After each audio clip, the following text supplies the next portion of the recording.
je voudrais vous demander d'où est venue cette idée de créer cet atlas finalement des régions côtières qui sont en disparition. Alors avant tout, je vous souhaite la bienvenue, merci et bonjour, bonne nuit en fonction de vos fuseaux horaires. Pour moi, c'est un grand plaisir que d'être ici aujourd'hui avec vous et de représenter cette communauté. Je suis particulièrement ravi de pouvoir m'adresser à vous toutes et tous. J'ai travaillé là déjà depuis longtemps. Nous avons travaillé sur le projet des Maria Reinas de Kento Project et vous voyez d'où est survenue cette idée de protection dans des lieux côtiers en disparition. Ce projet donc de Maria Reinas, et on m'a demandé à plusieurs occasions si je n'avais pas eu l'idée d'écrire un livre à cet égard. Alors finalement non, mais maintenant qu'on m'en a parlé, je pense que ça peut être utile ou intéressant en tout cas. Je vais y travailler avec mon éditeur et avec une co-auteure qui est artiste. Donc nous avons voulu créer quelque chose qui soit intéressant pour un public beaucoup plus étendu et très simplement. Il s'agit de raconter des histoires, des récits en tout cas réels dans ces lieux-là par le biais d'un format interactif et utile. Nous voulions également que cela soit présenté sous la forme d'un atlas. Nous avons donc été en contact avec le système encyclopédique britannique. Nous avons décidé que peut-être la meilleure des choses serait de rendre tout cela le plus accessible possible afin que cela soit facile d'utilisation pour l'usager. Et cela nous a semblé particulièrement enthousiasmant puisque nous avons travaillé avec énormément de communautés locales et des personnes qui ont différents niveaux de connaissances sur ces problèmes côtiers et qui disposent d'énormément d'informations scientifiques.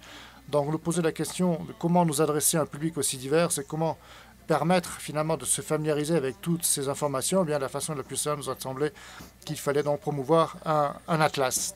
Très bien, merci. Alors moi, je viens de recevoir ma copie ici par courrier. Il s'agit vraiment d'un contenu précis et fantastique. Peux-tu nous montrer le contenu donc, de cet atlas pour que nous ayons une idée? Oui, alors bien sûr, laisse-moi juste partager mon écran.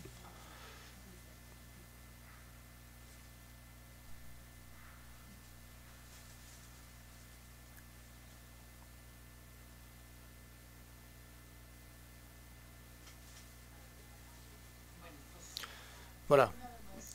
Alors, je vais juste vous montrer quelques diapositives afin que vous puissiez avoir une idée du contenu et de mon travail. Donc, bien sûr, voici l'index au tout début. Mais comme je vous le disais tout à l'heure, mon éditeur m'a conseillé, après différents échanges, il m'a conseillé de ne pas seulement parler d'éléments précis, mais plutôt parler d'éléments scientifiques précis, mais plutôt parler et aborder les questions climatiques. Donc c'est la raison pour laquelle nous avons inclus toutes les questions liées à l'élévation du niveau de la mer. Et également, nous avons inclus des thématiques telles que la chimie des océans qui est en constante évolution, en constant changement, la force des récentes tempêtes, leur augmentation en termes de force et de puissance. Nous avons abordé également la fonte des différentes couches de glace du fait du réchauffement des eaux et du réchauffement des océans. Voilà, donc ma collègue donc, avec laquelle nous avons écrit ce livre, eh bien, a coloré les différentes cartes. Donc voici ici elle a pu récupérer des algues. Elle a créé cette espèce de surface qui lui a permis par la suite d'imprimer les cartes. Et c'est ainsi que nous vous présentons donc les informations.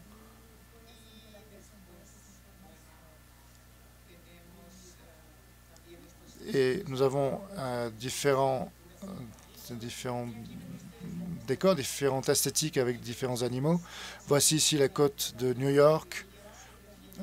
Ici, ce que l'on voit en rouge sont les zones en danger, les zones côtières en danger qui bientôt seront submergées ou sous l'eau. Par exemple, ici, on voit très clairement la zone de Manhattan Donc, on voit ici 150 années d'évolution de trajectoire donc, des différents cyclones, ici dans la région Indo-Pacifique. Elle a peint ce parchemin donc, effectué à base d'algues marines. Nous savions quelles étaient les histoires que nous souhaitions partager concernant les différents lieux, et nous avons donc fait en sorte de récupérer le maximum d'informations possibles pour pouvoir par la suite les projeter sur ces images, et ces images donc encore une fois projetées, peintes sur une base créée à partir d'algues récupérées. Voilà, donc on voit un rapide coup d'œil de cet atlas et des lieux qui sont fortement exposés à un risque de disparition. Alors, lorsque tu as décidé de faire ce projet, à qui voulais-tu t'adresser? Alors, moi, mon public, à l'origine, c'était ma mère, tout simplement. Mais nous avons bien sûr voulu que ces informations soient dirigées à des personnes qui ne soient pas experts, mais qui sont intéressées par ce qui se passe au niveau des océans, qui sont intéressés par notre avenir et qui souhaitent éventuellement même s'engager et faire partie de la solution. Donc, je pense que ce que je veux amener à nos lecteurs, eh bien, c'est que nous sommes dans un monde aujourd'hui qui est assez effrayant, et toutes les personnes qui se sentent un petit peu perdues face à tous ces problèmes, eh bien, nous voulions que nos lecteurs eh bien, prennent avec eux et touchent un petit peu, donc, un petit peu d'espoir, qu'il y ait toujours un petit peu d'espoir, parce qu'il y a énormément de gens, de personnes, même de faune et de flore que nous apprécions. Et nous l'avons considéré comme un outil qui nous permettrait justement de commencer à envisager les scénarios probables pour entamer un projet d'aide et d'organisation de secours et de récupération de ces lieux-là. Donc c'est une projection sur l'avenir. Et également, nous voir un petit peu, nous projeter sur 2050 pour envisager d'ores et déjà eh bien, ce que nous pouvons faire. Est-ce que nous aurions des enfants, des petits-enfants ou des arrière-petits-enfants? Disons que c'est une période très courte. On parle de l'horizon 2050, donc c'est quasiment demain. Et on veut vraiment faire en sorte que ces histoires soient utilisées comme des mécanismes et des technologies qui, aujourd'hui, sont donc à notre disposition afin que toutes ces histoires projetées sur l'avenir, ces petites images, puissent donc être une projection de ce qui peut se passer. Très bien, donc c'est très bien que tu aies commencé finalement à partir de ton public qui était donc ta mère, et que puis par la suite tu te sois étendu à un public beaucoup plus large, évidemment. Est-ce qu'il y a une histoire en particulier qui te paraît la plus pertinente? Alors, il y a une thématique importante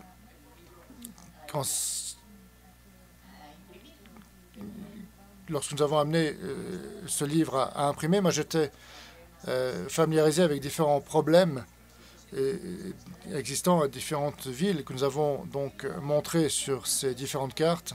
C'est un mélange représentatif de lieux tels que New York ou d'autres sites qui sont moins populaires, disons. Et j'ai voulu me concentrer sur les zones urbaines, même les zones rurales où il n'y a pas beaucoup de population, comme l'Atlantique Nord par exemple. Je veux dire par là que nous avons différents éléments à montrer, et différents chapitres dont nous avons décidé pour cette publication de procéder à une sélection des différentes zones géographiques et des différents problèmes qui sont familiers ou que les gens ne connaissent pas nécessairement, mais avec lesquels ils pourront facilement être facilement se familiariser. Donc l'histoire qui m'émeut particulièrement, c'est vraiment celle du Pérou, du fait des différents courants, le courant de Humboldt en particulier, et tous ces pays finalement qui vivent de ce courant, énormément de poissons et de mammifères marins qui ont besoin de cet écosystème afin de pouvoir survivre.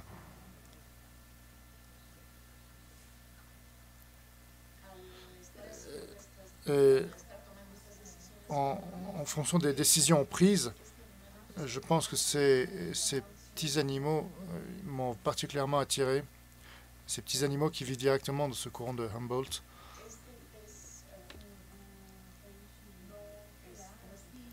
Des poissons qui ne sont pas comestibles, alors qui sont comestibles mais qui ne sont pas forcément très prisés du public, qui servent surtout à fabriquer des aliments pour les animaux d'élevage. Mais ce sont des poissons donc, qui vivent dans ce courant de Humboldt. Il faut donc limiter l'impact au niveau mondial. Donc c'est la raison pour laquelle, pour moi, c'est une histoire importante qui me semblait important de souligner. Et comment cet animal, dans ce courant de Humboldt, a une répercussion immense dans le monde entier. Donc moi, j'ai vécu à la Nouvelle-Orléans et j'apprécie vraiment de voir ces similitudes entre cette histoire et mon expérience. Est-ce que tu as envisagé de publier ces ressources-là au niveau numérique plutôt que d'avoir une ressource, un ouvrage physique? Alors évidemment, nous avons tous considéré qu'il s'agirait tout d'abord de publier un exemplaire physique. Comme je disais, la co-auteure de cet ouvrage est une artiste peintre. Donc oui, nous nous basons beaucoup sur les données numériques, mais nous savions que pour obtenir cette qualité en tant qu'un objet également, pour avoir le plaisir simplement de tourner des pages, de manipuler l'ouvrage en personne, de l'avoir dans la main, mais nous avons pensé qu'il était pertinent également d'avoir un support numérique et